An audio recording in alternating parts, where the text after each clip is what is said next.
அனைவருக்கும் அன்பான வணக்கங்கள். இப்போது தை அமாவாசை வருது.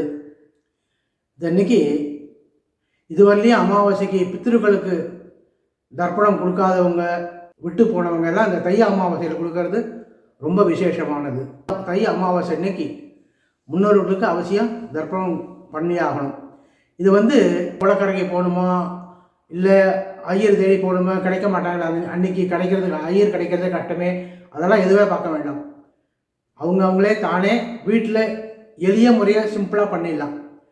தை அமாவாசை அன்றைக்கி என்ன பண்ணணும்னா, சாணம் பண்ணிட்டு அன்றைக்கி என்ன செய்யணும்னா, சாமிக்கு உள்ள பூஜையெல்லாம் பித்திருக்களுக்கு இது பண்ணிவிட்டு அதுக்கப்புறம் தான் பண்ணணும். அன்றைக்கி சாமிக்கு செய்கிற பூஜையை அதுக்கப்புறம் மெதுவாக தான் பண்ணணும். முதல்ல பித்திருக்களுக்கு உள்ளது தான் பண்ணணும்.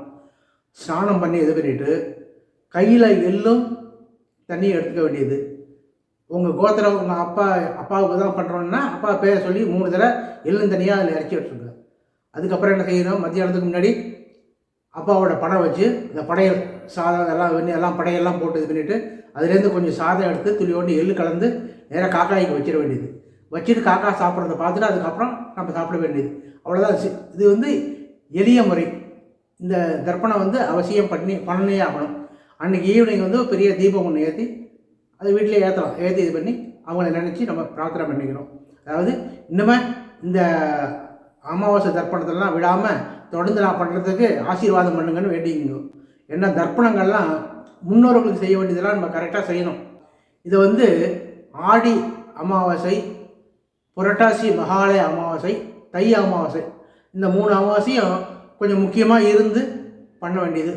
பாக்கி அமாவாசையெல்லாம் காலையில் சீக்கிரம் பண்ணிவிட்டு அலுவலகத்துக்கு போகிறவங்க பரவாயில்ல, அது போகலாம். இது தை அமாவாசை இல்லையா, அதாவது விட்டு போனது இது வரையும் பண்ணாமல் இருந்தவங்க பண்ணணும் அப்படின்னு பிரியப்படுறவங்கலாம் இந்த தை அமாவாசையில் பண்ணுறது ரொம்ப விசேஷம். வர புதன்கிழமை அன்னைக்கு தை அமாவாசை அன்னைக்கு புதன்கிழமையில் அமாவாசை வருது. அமாவாசை இந்த இதில் பண்ணுறோமே, கயாசிராத்திரலாம் பண்ணுறாங்களே, விஷ்ணு பகவத்திலாம் போய் இது பண்ணோம் இல்லையா. அதாவது புதன்கிழமைங்கிறது மகாவிஷ்ணுக்கு உகந்த நாள். அது அன்றைக்கி உத்திராட நட்சத்திரம், காலையில் கார்த்திகை, உத்திராடம், சூரிய சார நட்சத்திரம் ரொம்ப விசேஷமான நாளில் நல்லா அருமையான வருது. அன்றைக்கி அவசியம் இந்த தை அமாவாசை அன்றைக்கி எல்லோரும் தர்ப்பணம் அவசியம் பண்ணணும். எளிமையான முறையில் இதை பண்ணுவோம். எள்ளு தண்ணியை எடுத்து நம்ம பித்திருக்கள் நினச்சி 3 தடவை தண்ணி விட்டுடுவோம். அவங்களுக்காக ஒரு படையல் போட்டுருவோம். அன்றைக்கி ஒரு பசு மாட்டுக்கு ஒரு பழமோ அகத்திக்கீரையோ கொடுத்து இது பண்ணுவோம். அவ்வளோதான். தோஷம் வராது. பித்திருக்கள் ஆசீர்வாதம் கண்டிப்பாக கிடைக்கும். இதை அவசியம் பண்ணணும். இது விட்டு போனவங்களாம் கூட இந்த தை அமாவாசையில் அது அவசியம் இது பண்ணணும். இந்த அமாவாசை அன்னைக்கு எண்ணெய் தேய்ச்சி குளிக்கக்கூடாது, ஷவரம் பண்ணக்கூடாது, சில இதெல்லாம் இருக்குது. அதெல்லாம் கொஞ்சம் கண்டிப்பாக அனுசரிக்கணும். முதல்ல பித்திருக்குள் பண்ணிவிட்டு அதுக்கப்புறம் தான் சுவாமிக்கு பூஜையே பண்ணணும். இது அவசியம் எல்லோரும் ஃபாலோ பண்ணணும். பண்ணினா போகிறோம். இந்த பித்திருக்கள் தோட்டம்லாம் எதுவும் இல்லாமல் எல்லாருக்கும் வாழ்க்கை ரொம்ப சிறப்பாக இருக்கும்.